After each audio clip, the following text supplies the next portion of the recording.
Rather lads, welcome back to Cossy podcast. My name is Cossy. Good morning, good afternoon, good evening, wherever you are in all parts of the world. Welcome back to the channel. Welcome back to a brand new video. This is your weekly weekend roundup. We're going to be diving into each and everything that has happened around the club, especially transfers and also some action in the preseason. Arsenal winning 5-0 and losing 2-0 to Manchester United within the week. Hit the like button, subscribe to the podcast as well. What has been your highlight of the week? Personally, mine was Arsenal beating the MLS All-Stars 5-0. That was a huge game. That was a huge positive in terms of our development, but then we went on to lose 2-0 to Manchester United, and maybe that was not the best of results that we could have wished for. But anyway, hit the like button and let's dive into what has actually transpired through the week. Now, the big story when it comes to Arsenal transfers this week has been the confirmation from Mikel Arteta that Thomas Partey will stay at Arsenal. Now, eventually, he has actually come out and broken the seal, Mikel, about the future of Thomas Partey. He was asked about whether Partey is going to go, whether Partey is going to stay, and he said, at the moment, Partey has told me he wants to stay at Arsenal all the time, and every single time I've talked to him, he wants to stay at the club. So at the moment, that is what I know, and that is what I have about Thomas Partey. He will stay at the club, and he has told me he wants to stay with Arsenal Football Club. That is Mikel Arteta. And that is my biggest story of the transfer window so far. Despite the fact that we've signed Rice, despite the fact that we've signed Kai Havertz and Julian Timber, that is my biggest story of the transfer window. Why? I think Arsenal really still need Thomas Partey. We still need him in our midfield. Yes, we will need some money to buy some players. We will need money to combat our expenditures and try to cover for our expenditures, especially this summer. But Thomas Partey is a player we need. Against Manchester United, it was very clear. We needed a player like Thomas Partey. We needed him in that midfield. He's been here he's actually the longest serving midfielder we've bought under Mikel Arteta. The rest of the players, you look at Mohamed Elneny, you don't expect him to play for Arsenal again.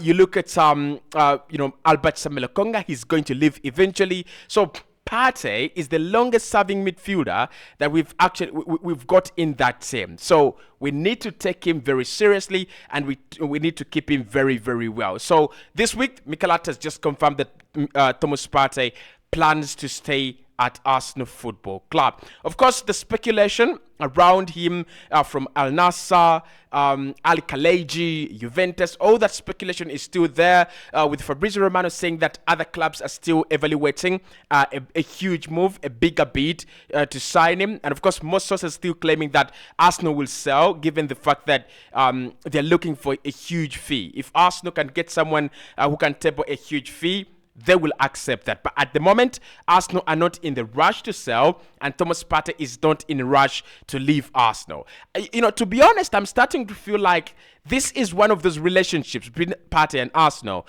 that are going to end amicably.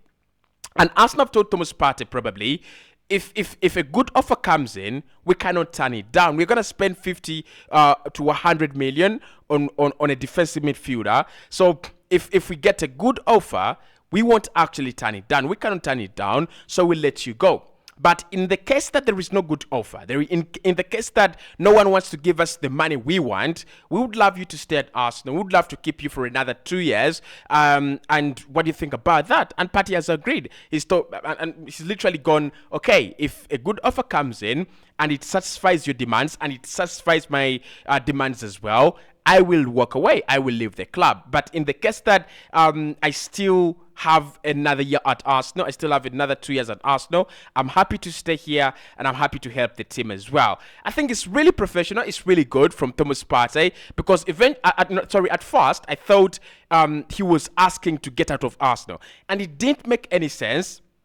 To me, why a player like Thomas Partey, a player that has fought to bring us to the level where we are, a player that has actually done so much for this football club, would want to leave just like that, okay? And then I also thought that Arsenal were trying to push him out, but that was also not true. Arsenal didn't try to push him out. I think it's just about Partey understanding that Declan Rice coming in, he takes his position. There's no question about that. Rice replaces Thomas Partey and Kai Havertz replaces Granit Xhaka. So if Partey is okay to stay at the club for another 1 year or 2 years, knowing that Rice is ahead of him, then the club would be absolutely open to that. So at this moment, according to Mikel Arteta, Partey has told him he wants to stay, and Mikel Arteta always had it in his plans for Rice and Partey to play in the same team. However, I still won't be very surprised if something changes on the last day, at the last minute. Arsenal get the money they want, Arsenal get the offer they want, and we ship off Thomas Partey to anywhere. We are actually going to ship him off. But at the moment, he stays. Right, so the week has been very busy. First and foremost, Arsenal did beat the MLS All-Stars 5-0. Kai Havertz was on target. Gabriel Jesus, Leandro Trossard, all of them were on target. And it looked like a game where we were flying. It looked like a game where we were absolutely on fire. You had Rice getting in the shots. You had players like, Kai Havertz, making the runs and everything.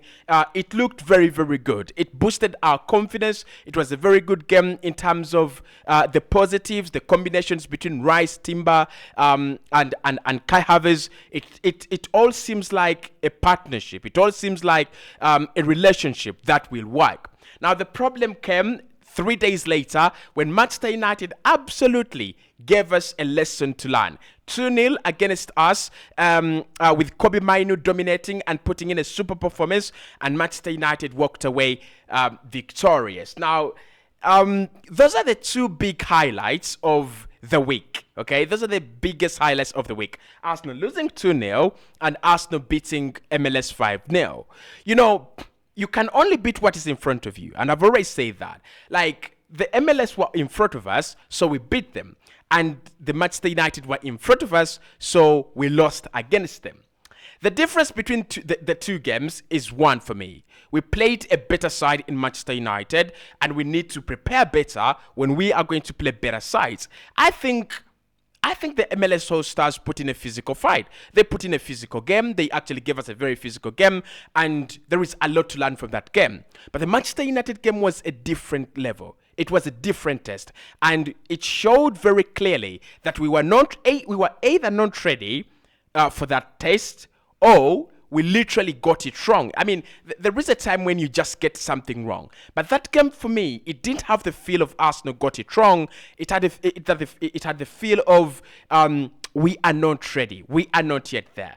But nevertheless, Mikel Arteta defended his team, despite the fact that he actually absolutely blasted them. He also defended Kai Havertz, Rice, and Timber, and said at the moment these are new players who have actually come in a side that has already formed partnerships and relationships. So it's going to take them some time, about 55 times playing together. They've only played 2 times together. Mikel says they will play together. They will play well after 55 times. That is when the things will start to glide. That is when things will start to become smooth and, operate very, very well. Now, I want to agree with Mikel Arteta there. But the problem is that Arsenal don't have that time. Arsenal will not have 55 games. That is a whole campaign, okay? So he's saying that we use this campaign to get to find the relationships between Kai Havertz, Rice, and Odegaard, and Timber as well. The next season, we are going to use another 55 games to find a new relationship with anyone we will have signed. So I don't think Arsenal really have that time to find relationships. 55 times of them playing together is too much. Now, one of the biggest things that has happened this week is Mikel Arteta telling his players to go back on the pitch and train after the Manchester United game. He was unhappy. He was very, very unhappy, very, very displeased with the performance. He told the boys, go back out there and train. So they trained another whole, training session, which was actually something very positive in my opinion. If the manager can show disbelief in the performance that we put out there, if the manager can show discontent to the performance we put out there by telling the players that this is not good enough, so I want you to go back and put in an extra shift, it shows the mentality, It shows the culture, and it shows where we've come from, where we are, and where we are actually going. So the highlights of the weekend, of the week, have been Man United 2, Arsenal 0, and of course Arsenal 5, the MLS All Stars 0. Now back to transfers. First and foremost, this week is when we saw Rice, Timber, and Kai Havertz all play together on the same pitch. Kai Havertz and Rice were introduced into. Rice and Timber were introduced into the second half of that game that we beat the MLS All Stars 5-0. And with of all the signings we've made at the moment, Timber looks much better. Kai Havertz, yes, the goal was spectacular in that game. Rice, he played a little bit of a stinker against Manchester United, but Julian Timber is the player we have seen, and we can say we signed the right guy. Confident in possession, very strong, very good on the pass, in terms of passing the ball, and he's so cool. Like, as cool as you like him to be, as cool as you like a player to be in possession. So that is one of the players that, that's one of the positives we got from the week. Julian Timber fitting into the team quickly, but also fitting in very well. Rice playing together on the same pitch with Kai Havertz. Let's hope they're going to form those relationships quicker, because the quicker they get the relationships, the better Arsenal can play good football. Okay. Now, in terms of other targets, in terms of what has been happening in the transfer window, where are Arsenal been linked and where is it genuine? Let's start off with Joao Felix, who's actually very close to joining FC Barcelona. Arsenal have been linked with Felix today, as well as the other days of the week. And I talked about it before. Felix is a player that Mikel Arteta loves. Felix is a player that we all know Mikel is in love with him. But financially, the deal doesn't make any sense. Financially, it's a deal Arsenal will not do. So I'm not surprised that we are not going in for Joao Felix. But I'm also not surprised that there are few sources linking us to Joao Felix, because he's a player that we needed. He's a player that we wanted. It just didn't happen, right? It just didn't happen.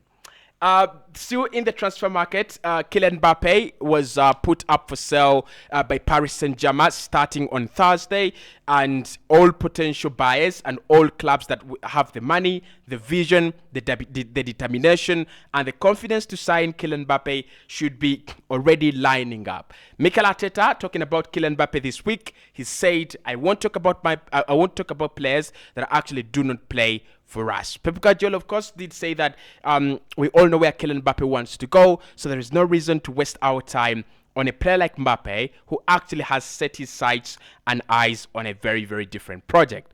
I would love Mbappe to Arsenal, but that is all it's going to be. I would like Mbappe to Arsenal. It's not going to be any much better than that. Moving on, Arsenal are really deep in talks to sign BITELLO from Grêmio in Brazil. Edu has had contacts with the representatives of the player and the representatives of the club.